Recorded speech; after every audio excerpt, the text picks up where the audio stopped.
कवी कलश पूर्ण नाव शेवटच्या श्वासापर्यंत शंभूराजांची साथ न सोडणारे कवी कलश कोण होते?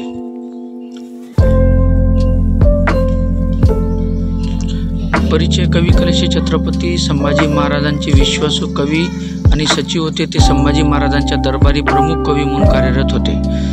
संभाजी महाराजांनी कवी कलश यांची भेट मथुरेत झाल्याचे काही उल्लेख आहेत, पण याबाबत अनेक वेगवेगळी मते आहेत.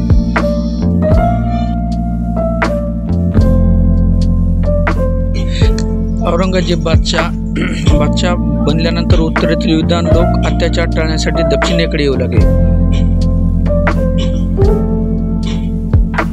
गुरुत्व आणि त्यांना धार्मिक, ऐतिहासिक आणि काव्य पंक्तीपुढे त्यांना मोठा मान होता. कैद आणि मृत्यू. 1691 मध्ये औरंगजेबाने त्यांना मृत्यू दिला. छत्रपती शिवाजी महाराजांनी हिंदवी स्वराज्य स्थापन केले त्यावेळेस कवी कलशासारख्या अनेक विद्वान स्वराज्यामध्ये येत. संभाजी महाराज संस्कृत आणि पारशी भाषेचे गाढे अभ्यासक होते आणि त्यांना अनेक महत्त्वाचे ग्रंथ रचले. ब्रज भाषेतील काव्यामुळे संभाजी महाराज कवी कलशाच्या प्रतिभेचे चाहते बनले.